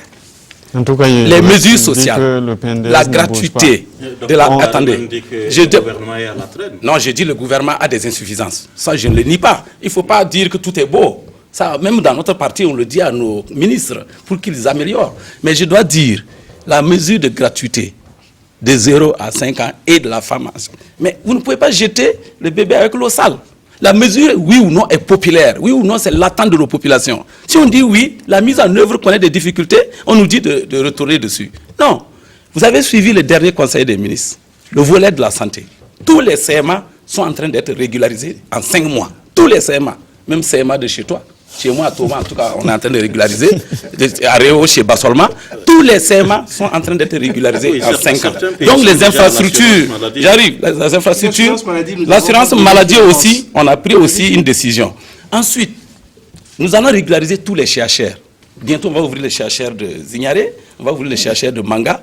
Voilà des mesures concrètes pour permettre de prendre en charge sur place les agents. Et je crois que c'est... Mais demandez à Bouddha s'il peut me citer un pays où la santé est gratuite en Afrique pour toute la population. C'est de la démagogie qu'ils sont en train de faire. Même si on suit le programme de ZEF, ça n'existe pas dedans. Est-ce que dans votre programme, vous avez dit que vous allez faire la gratuité pour l'ensemble du peuple burkinabé? Il n'est pas au pouvoir, mais son programme est là. Ça n'existe pas dedans. Il n'y a pas ça. Donc, quand même, en 2 ans, en 3 ans, entrer dans le programme de pouvoir produire des médicaments essentiels. Poursuivons avec je continue sur des mesures concrètes. On a recruté près de 400 médecins. Jamais vu au Burkina, 400 médecins l'an passé. Et nous avons envoyé plus de 200 personnes pour se spécialiser, pour normaliser les différents chercheurs. Cette année, nous avons envoyé des bourses. Nous avons fait demander à des médecins d'aller se spécialiser. Il y a des domaines où il n'y a pas eu de candidats. Donc, on ne peut pas dire... Parce que les médecins disent que les mesures d'accompagnement... Non, les médecins, il faut... Il y a une loi sur la fonction publique hospitalière qui a été envoyée. Qui vient d'être adoptée. Vous savez, il y a quand même beaucoup de mesures. Vous savez, la dernière fois, on discutait, les Agawa, pour aller, les gynécologues, il n'y en avait pas. Depuis l'année dernière, il y en a 2 dans chaque région. C'est des choses quand même que les uns et les autres, nous devons accepter de reconnaître. Moi, je ne dis pas... Peut-être que ça n'avance pas au rythme... mais est-ce qu'on peut changer le monde? On dit que ce n'est pas une révolution. Dieu, il a mis 6 jours pour construire le monde, il s'est reposé le 7e. Il n'a pas construit le monde en une journée. Et nous avons des cumuls sur lesquels nous devons travailler à faire partie. Oui, mais docteur, vous voyez... Non, il termine. Sur la dengue, c'est une question d'actualité. Oui, je dis... La dengue est au Sénégal aussi. La dengue, mais vous voyez, il y a des gens qui parlent de quelque chose qu'ils ne connaissent pas, Bouddha. La dengue, là. Même au Sénégal, il y a la dengue. Oui. Ça, c'est des zones épidémiques qui sont liées. On parle de la gestion. L'OMS même reconnaît la promptitude avec laquelle le Burkina Faso a répondu à la dengue. Il ne s'agissait pas de répondre, il s'agissait de prévenir. Prévenir comment? Prévenir en sensibilisant. Donc on va passer sur la dengue. Bassolma Bazi qui va répondre. C'est une mesure à long terme, pas immédiat. C'est pas la dengue de 2017. Docteur Paré, Bassolma Bazi parle. Nous disons, c'est vrai qu'on s'adresse aux acteurs politiques, oui. Mais nous disons aussi qu'au niveau de tous les acteurs, il faut que chacun comprenne que ce n'est pas parce qu'en devenant ministre ou directeur général qu'on peut contribuer mieux à la construction de son pays. Moi, à la position de monsieur le ministre qui est en face, j'admirais plus sa position quand il donnait les cartons rouges en critiquant qu'à la position actuelle où il est. C'est là-bas qu'on doit mettre le doigt, avoir le courage de dire ici ça va, ici ça ne va pas. Deuxième élément, je dis les gens aussi devaient avoir le courage de dire à son excellence, je devais aussi dire à son mais justement, je devais aussi dire, je devais aussi dire que les Burkinabés devaient être, oui, ministre de la fonction publique. Là où je suis, je contribue autant que je peux, je me sens bien à ma place. Je dis aussi qu'il est bien que les Burkinabés comprennent que quand on appelle Bassolma, on veut te nommer à un poste donné, et tu sens que ce n'est pas prévu même par les textes, il ne faut pas accepter ça par de la fanfaronnade. Par exemple, quand on crée des postes qui n'existent pas, même dans les textes, et en même temps le gouvernement dit qu'il n'y a pas les moyens. Moi, j'ai été offusqué quand j'ai vu, on nomme un haut représentant du chef de l'État. On peut comprendre qu'après, dans une période... Oui, non, c'est en liaison, ce sont les frères. Et je dis aussi, mais on aurait pu le constater là où le chef de l'État ne l'est pas. Mais si les deux sont ensemble, ça n'a pas de sens. Il y a un autre élément que je vais relever, l'assurance maladie. Là. Quand on vient nous dire qu'ils ont acté quelque chose là-dessus, le mouvement syndical n'a pas donné son OK. Nous avons toujours demandé les textes qui confessent cela de nous les envoyer, on ne les a jamais reçus. Nous avons demandé ce qu'on va ponctuer sur les salaires là, qui va gérer. On n'a jamais eu cette réponse. Il ne faut pas qu'on vienne nous dire que ça a été acté. Si ça a été acté, sans transparence, sans gouvernance vertueuse, nous on va se lever contre. Il faut que ce soit clair. Troisième élément, c'est pour interpeller M. Paré. On a construit un CSPS à Réau, c'est très bien, mais moi je me sens mieux à Fada qu'à Réau. Je suis burkinabé tout court. Le CSPS, qu'il soit à Réau, qu'il soit à Fada, qu'il soit à Gondi, l'essentiel qui servent à soigner les populations du Burkina. Parce qu'il ne faudrait pas que sur le plateau, on continue à prendre des positions en donnant l'impression qu'on est dans un cas de régionalisme. La question de... On dit que les salaires flamment. Mais je rappelle aussi, à un moment donné, je me suis posé la question, que font les techniciens économiques à l'endroit du gouvernement?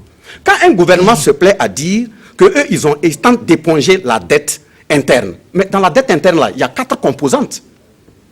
Donc, si en même temps vous dites que les salaires s'enflent, et en même temps vous êtes fiers de dire que vous épongez la dette interne, c'est que vous ne comprenez pas ce que vous dites dette interne. Parce que dans la dette interne, la première composante, c'est les créances sociales. Les créances sociales, ce sont les salaires. Et quand on prend les créances sociales, là, on fait l'État. J'en arrive, monsieur le ministre. Non, les créances, la dette interne. La dette interne est composée de 4 entités. Oui. Vous pouvez demander à un économiste. Non, ça, c'est le BABA. La dette, non, je finis, monsieur le ministre. La dette interne est composée de 4 entités. Ce sont les créances sociales, ce sont les créances fiscales, ce sont les créances commerciales et les emprunts obligataires. C'est ça les composantes de la dette interne. Donc, si en même temps on dit qu'on est fier parce qu'on éponge la dette interne, et en même temps on s'en prend que les salaires gonflent, il y a un problème. Deuxième aspect, il faut bien comprendre que si on fait le point, le travailleur burkinabé est très, très consciencieux et discipliné. Il y a combien de travailleurs qui circulent au Burkina ici avec des arriérés d'avancement? Les enseignants qu'ils ont recrutés à près de milliers et quelques, avec une somme forfaitaire de 100 000 francs. Vous avez vu, ils sont sortis dans la rue manifester parce qu'il y a près de 5 à 6 mois d'arriérés. Et quand j'ai dit la qualité des interlocuteurs, un ministre de l'Éducation qui va s'asseoir sur un plateau pour dire, lui, il n'est pas au courant d'arriérés de salaire dans son département. Le lendemain, son ministère est envahi avec des pancartes de 5 mois, 6 mois d'arriérés. Ça, c'est un acteur de qualité. Récemment, il a refusé de recevoir 15 syndicats regroupés au niveau de l'éducation nationale. Donc, et le dernier élément, ce n'est pas de mauvaise compréhension. Mais s'il y a des problèmes dans votre ministère, vous dites que vous êtes en réunion ailleurs. Cette réunion, c'est pour les autres quoi? Vous ne pouvez pas dire balayer votre maison, vous partez balayer votre maison. Il y a une question qu'on se pose. Et le dernier élément, je dis, il faut bien qu'on sache que le travailleur burkinabé, c'est quelqu'un qui se contient. Le dernier exemple que je prends, les 34% qui a été indiqué par l'espace UEMOA, les indicateurs économiques qui ont été, on dit qu'on ne doit pas dépasser les 34%. Mais qu'on nous dise, le numérateur, là, la proportion qu'on utilise pour payer les ministres, sur la base du décret qui a été signé par Blaise Compaoré en avril 2008. Ça n'a pas été changé. Donc, leurs émoluments, là, c'est combien? Les députés touchent combien? En plus des tablettes et puis des fonds qui se donnent à chaque fin d'année. On est en train de... Voilà exactement la base de notre problème. C'est-à-dire que nous sommes dans une situation où des Burkinabés disent l'autre a eu ça, je veux ça. À l'intérieur d'une même société, d'une même entité, on dit non, ceux qui sont de ce côté ont eu ça, nous on doit avoir ça. Nous, eux, ils ont eu un statut particulier. Non, laissez-moi terminer, on doit avoir ça. Ce qui fait que nous sommes dans une surenchère permanente sur cette question. Peut-être qu'il faut que le gouvernement... Le gouvernement a dit que sur cette question-là, nous allons remettre les choses à plat pour discuter, parce qu'il paraît important. Mais il se pose déjà la question sur combien un ministre touche, combien de députés touchent. Vous connaissez ce qu'un ministre... Est-ce que la question... Vous savez... Le ministre Clément l'avait donné. Il a donné sur les plateaux. Le chef d'État burkinabé, on sait ce qu'il gagne. Moi, je dirais, non, les ministres savent ce qu'ils gagnent. On va sortir le texte. C'est le texte signé par Blaise Compaoré le 8 avril 2008. Mais c'est comme si vous avez... Non, monsieur Bassolma, vous avez appris qu'un ministre gagne plus que les textes que Blaise Compaoré lui a donnés. C'est le principe. Non, je vous pose la question. C'est le principe, c'est pas le montant. Non, posez la question. Non, posez la question. Que Blaise Compaoré gérait mal et il a été combattu. Y compris tous ces textes, il n'y a pas de raison qu'on vienne en tant que ministre poste insurrectionnel et s'appliquer ces textes. Mais vous, il faut le changer. Okay. Mais vous avez changé. Il faut le changer. Et puis, ce qui fait que ça ne va pas... termine là. Oui, mais vous avez je vais terminer. Parce que vous avez je ne peux pas admettre, en tant que ministre poste insurrectionnel, moi, venir toucher sur un texte et un salaire avec des blessés qui se promènent avec des balles dans le corps. En fait, c'est ça qui fait mal. Voilà pourquoi le mouvement syndical avait proposé, quand il a été approché pour faire partie du CNT, là, nous avons dit si le mouvement syndical doit aller au CNT, c'est du bénévolat. Mais depuis que nous l'avons dit, on n'a jamais été contacté. Vous leur permettez aussi de réagir. Je peux? Allez-y. D'accord, ok. Alors, ce que je veux faire remarquer, c'est que, est-ce que c'est parce qu'il y a des blessés qui portent des balles que les travailleurs ne gagnent pas leur salaire? Est-ce que le ministre n'y travaille pas? Ne soyons pas démagogiques. Ne soyons pas démagogiques. Il faut dire les choses telles qu'elles sont. Il faut soigner les personnes. Mais le ministre y travaille. S'il y a des tests sur lesquels ils doivent payer, on le paye. À la différence des travailleurs, les salaires n'ont pas augmenté par rapport à ce qui a été prévu, alors que chez les travailleurs, tout a augmenté. D'abord avec la loi que nous avons prise, et avec toutes les revendications que les travailleurs mènent, les temps ont monté. Deuxième aspect, sur ma position personnelle, vous savez, je suis tellement honoré d'être membre d'un gouvernement de Burkina Faso, vous ne pouvez pas imaginer. Parce que j'ai passé plus de 20 ans de ma vie à me battre pour quelque chose. Et aujourd'hui, j'ai l'opportunité, dans le secteur où je suis, de faire évoluer les choses. Alors, chacun de nous a sa posture. Pendant longtemps, j'ai critiqué. Ça m'a valu. À l'époque, quand moi je critiquais, à part peut-être beaucoup de personnes, mais il y a beaucoup de gens qui ne parlaient pas. Donc permettez-moi aujourd'hui de dire, j'ai envie de mettre ça en œuvre et de m'assumer par rapport à ça. Ce que je dis à l'intérieur du gouvernement, le gouvernement le sait. Je suis un membre du gouvernement, j'assume entièrement les actes qui sont posés là-dessus et je suis fier d'être membre de ce gouvernement-là. N'ayez même pas une crainte là-dessus. De la même façon, je suis content que dehors, les gens me regardent et disent « on te donne un carton rouge ». Parce que je suis de ceux qui sont battus pour que les gens puissent s'exprimer librement dans ce pays-là, entièrement et totalement. Docteur Paré, pendant ce temps, Fosseni Kindo prépare les téléspectateurs pour pouvoir intervenir. Bassalma est constant dans son raisonnement et dans son analyse. Dès que le MPP a pris le pouvoir, Bassalma a dit qu'il n'y aura pas de répit pour ce gouvernement. Même sans avoir posé des actes. Il a dit, devant l'opinion publique, ce gouvernement-là, il n'y aura pas de répit. Donc, et depuis lors, chaque jour, il y a grève. Les troupes de Bassalma, chaque jour, il y a grève. Ce sont les troupes de Bassalma. Oui, c'est les troupes de Bassalma. Et donc, et dans ces conditions, je vais vous dire, historiquement, en Afrique, vous ne trouvez pas un mouvement syndical qui a eu une telle ampleur, telle liberté. Les policiers créent un syndicat. C'est sous nous, c'est sous notre gouvernance. Sous Blaise, ils ont créé un syndicat. Et les magistrats, non seulement ils ont leur syndicat, mais on leur a donné l'indépendance en tant que pouvoir. Et ils ont toujours le droit syndical. Ne revenons pas sur les... Non, je vais dire à Bassalma, et ce qui est marrant, c'est que Bassalma doit reconnaître là où c'est positif, quand même dans la gouvernance. Et regardez, non, je vais dire deux mots seulement. Les magistrats et les policiers, combien de fois ils ont fait des mouvements sans demander même l'autorisation?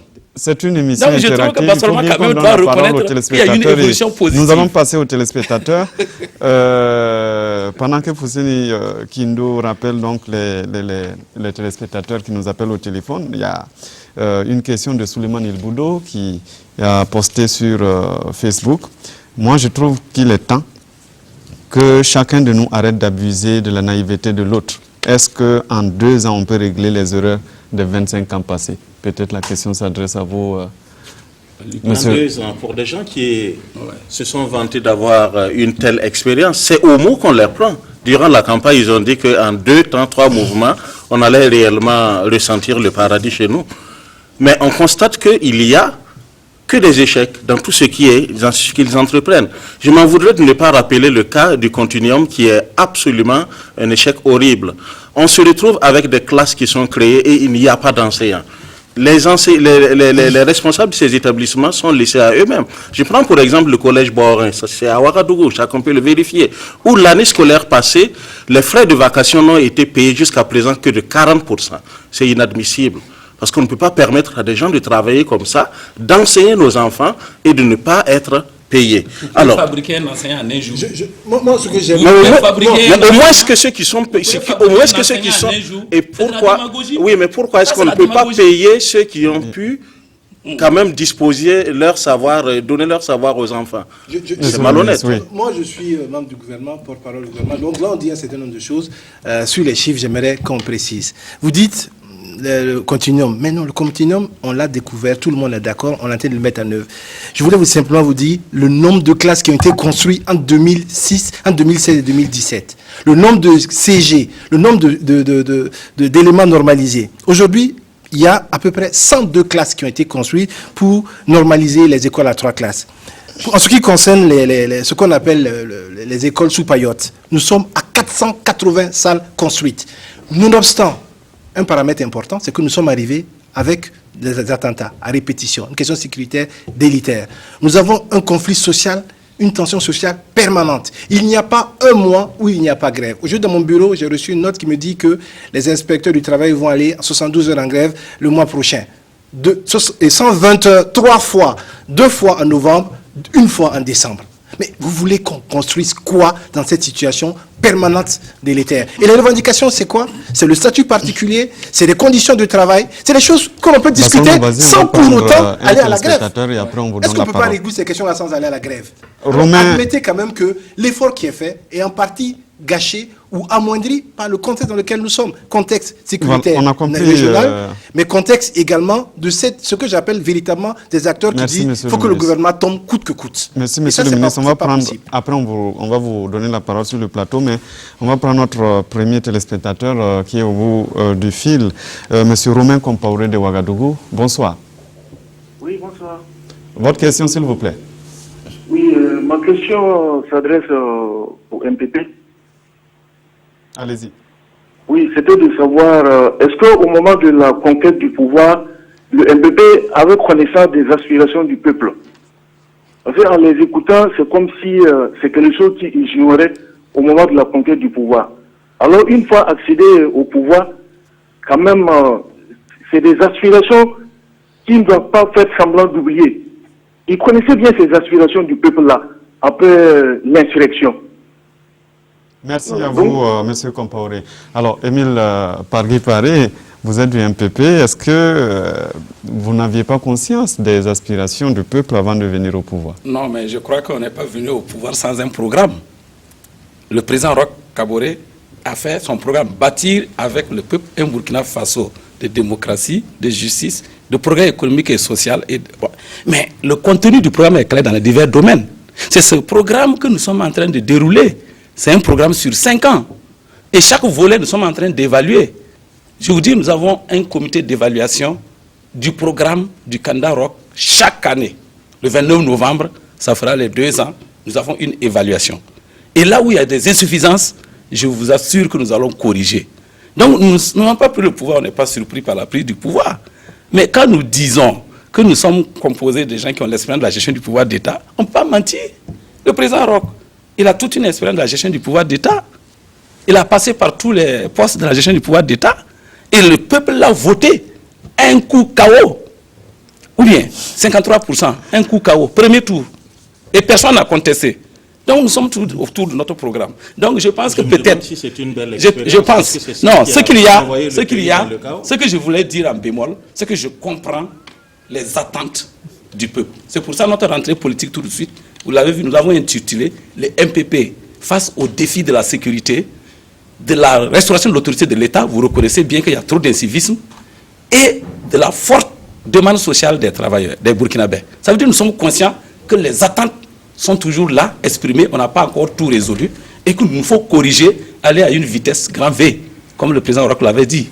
Donc, on est cohérent. Avant de vous donner la parole, Bassol Moubazé, permettez-moi de vous lire cette question de M. Bélanger Monique, qui vous rappelle qu'au niveau du monde syndical, vous aviez appelé vos militants à se démarquer des appels aux différentes marches de l'opposition politique et des organisations de la société civile. Et aujourd'hui, vous vous réclamez insurgé. Je ne sais pas d'où il tire, parce que quand nous parlons avec des preuves. S'il a un appel publié dans un journal qui donne les références, on peut en croire. Sinon, chacun est libre de penser ce qu'il veut. Et comprenez très bien que l'action syndicale, ce que nous posons comme action, nous ne faisons pas de matu-vu. Et nous sommes sereins dans notre conscience interne de ce que nous avons apporté dans le cadre de l'insurrection. Du reste, aujourd'hui, l'UPC, dans ses positions, nous a rejoints par rapport à l'interpellation que nous leur avons faite précisément le 6 février 2014, en disant qu'il ne fallait pas se limiter à l'article 37, à la question du Sénat, il fallait ajouter la question de la mauvaise gouvernance, la question de la vie chère. Aujourd'hui, ça les a rattrapés. Voilà qu'ils sont sur la même ligne. Et ce jour, j'ai eu à poser la question à M. Zéphirin Diabré, que dès la première parution des Roch à la place de la nation, vous leur avez dit, vous les pardonnez. On lui a posé la question, vous leur avez dit ça au nom de qui? Il a dit non, il faut rectifier parce que lui, il a dit, il les pardonne parce que quand ils étaient au pouvoir, ce qu'ils lui ont fait vivre en tant qu'opposant, c'est de ça lui il parle. Je dis là, on peut parler de la même voix. Aujourd'hui, est-ce qu'il se pardonne? Mais maintenant, je dis aussi, au niveau des acteurs, il faut suivre la situation sociale. J'interpelle M. Émile Paré parce que mon propos qui a dit que dans ce pays, il n'y aura pas de trêve sociale a un début. Le Premier ministre nous a reçus pour la première rencontre le 18 février. Après sa nomination. Quand il nous a reçu, son premier propos, c'est quoi? C'est de dire les engagements qui ont été signés dans le communiqué final du vendredi 11 septembre 2015 avec la transition, ça n'a pas été budgétisé, donc en filigrane, ça ne les engageait pas. Et quand nous avons été reçus le 25 février, une semaine plus tard, par le ministre de la fonction publique, c'est la même chose qui a été répétée. C'est là que nous sommes sortis en s'adressant à la presse. Nous avons dit que c'est si c'est avec ce comportement que ce système est venu pour s'installer, il n'y aura pas de trêve sociale. Donc, ça n'a pas été dit en l'air. C'est suite au comportement. Mais justement, c'est parce qu'on a menacé que les engagements il n'y a pas de menace. Mais maintenant, c'est un rapport de force. Non, monsieur le ministre, c'est moi qui ai la parole. Permettez-moi de terminer. Et j'ai dit aussi, la question de, quand je parle des acteurs là, et il faut qu'on se dise la vérité, il a évoqué la question du nombre d'heures de grève qui sont annoncées par les inspecteurs. Mais il faut aller au fond du dossier. Quand les inspecteurs disent qu'ils veulent, comment dirais-je, un statut autonome, mais c'est conféré par la Convention 29 de l'OIT qui a été ratifiée par notre pays. C'est la police et la gendarmerie du monde du travail. Ce sont eux qui contrôlent l'exactitude des textes et la conformité de l'intérieur de l'entreprise avec les travailleurs. Il s'est retrouvé que des inspecteurs et contrôleurs de travail, en convoquant certains patrons, ont été séquestrés dans leur bureau. La police même a été pour les libérer. C'est depuis ce temps qu'on a dit qu'il faut prendre le texte pour pouvoir les protéger. Deuxième élément qui fait que la grève est annoncée, les inspecteurs disent qu'à Ouagadougou, il y a une seule inspection de travail.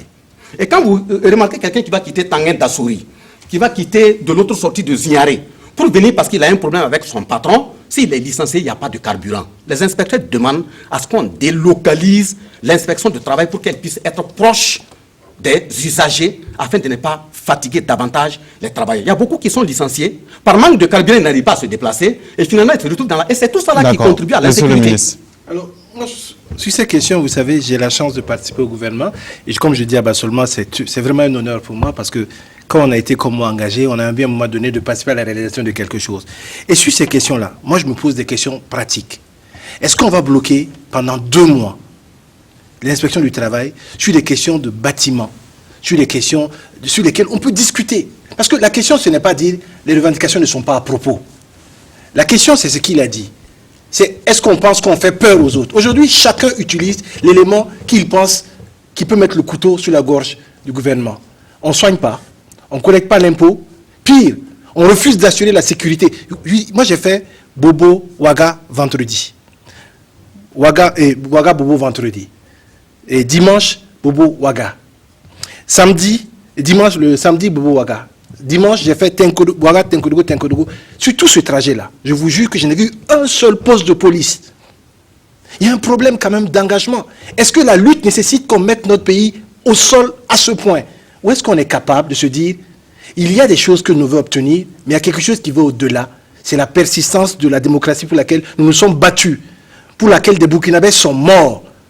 Est-ce que nous sommes d'accord pour cela? Parce qu'après tout, c'est ça l'essence de ce qui nous réunit et c'est ça qui est l'essence de cette émission. Issa Kawedouaogo au téléphone, il nous appelle de Bobo Dioulasso. Bonsoir. Bonsoir, Bobo. Votre question, s'il vous plaît. Ok, ma question s'adresse à M. le ministre. Je voulais demander, est-ce que M. le ministre est capable de donner un carton rouge à un gouvernement où lui-même il fait partie de ce gouvernement? Je vais rapidement, comme le temps presse, demander à M. Émile Paré, est-ce qu'il change de propos? Il a tenu des propos sur une chaîne de télévision, là où je vais me taire le nom, là où il disait que le gouvernement Tabac, que ce gouvernement-là est un gouvernement à la défensive, qu'il faut renverser ce gouvernement. Est-ce qu'il tient toujours ces mêmes propos? Sinon, pourquoi il change de propos? Merci bien. Merci. D'abord, Monsieur le ministre, est-ce que vous êtes capable de donner un carton rouge au gouvernement auquel vous appartenez? Vous savez, moi, je suis quelqu'un d'extrêmement cohérent. Et je suis membre d'un gouvernement. Les discussions restent à l'intérieur du gouvernement et j'assume mieux, je suis porte-parole du gouvernement. Alors, j'apprécie que les gens hors du gouvernement disent ça va ou ça ne va pas. Et ça peut même se corriger. Mais ce serait mentir et ne pas être honnête que de dire je suis dans un gouvernement, je vais lui donner un carton rouge. Et vous aussi, quand même, un peu de bon sens. Après, j'ai fait ma part du chemin. Je me suis engagé pendant des années, j'ai porté mes critiques. On m'a donné l'occasion de rendre ces critiques-là actives sur le terrain. Dans le domaine de la communication où je suis, j'essaie de faire le mieux que je peux. C'est peut-être pas parfait. Dans le gouvernement, j'apporte ma contribution, mais je suis solidaire de toute l'action gouvernementale et je ne vais pas donner un carton rouge à mon gouvernement. Je vais lui donner vraiment le satisfecit que nous avançons pour réussir les choses. Donc, carton vert. Non, pas jusque-là. Je voulais dire aux téléspectateurs que Rémi Djandjenou était dans une situation d'arbitre et il donnait des cartons rouges. Aujourd'hui, il est dans une situation de joueur. Comment voulez-vous qu'il donne un carton rouge à sa propre équipe? Maintenant, en ce qui concerne les propos du Dr Paré-Emile, il faut saluer aujourd'hui que le MPP est un parti démocratique. Ce n'est pas une dictature interne. Nous avons des débats démocratiques, des visions. J'ai dit, le gouvernement Paul Kaba, au regard de ces 2 ans, est à la défensive. Le président du parti, Salif Diallo, l'a dit avant moi. Et que nous voulons qu'il soit à l'offensive. Et que je demande à ce que le gouvernement soit à l'offensive. Ensuite, je viens de dire qu'il y a des insuffisances dans notre gouvernance. Mais vous ne voulez pas qu'on dise qu'il y a des... Mais ça ne veut pas dire que je vais renverser le gouvernement. Pourquoi je vais renverser le gouvernement MPP? J'ai dit qu'il faut améliorer le gouvernement MPP. Il dit que vous... Non, j'ai dit d'améliorer, je n'ai pas dit de renverser. C'est l'UPC qui veut renverser. Bon, même par voie... On n'aura pas le temps malheureusement pour que l'UPC vous réponde. Parce que nous arrivons au terme de cette émission. Et je vous dis que l'esprit de controverse, c'est qu'il n'y ait pas de mot de fin, qu'il n'y ait pas de tour de table. Oui. Pour que les téléspectateurs puissent continuer le débat. On s'arrête là pour aujourd'hui. Merci à vous, Monsieur le ministre Rémi Fulgence Dandinou, ministre de la Communication et des Relations avec le Parlement, porte-parole du gouvernement. Merci à Monsieur Jean-Léonard Bouddha de l'Union pour le progrès et le changement. Merci à vous, Dr Émile Pargui-Paré, du Mouvement du Peuple pour le Progrès, et à M.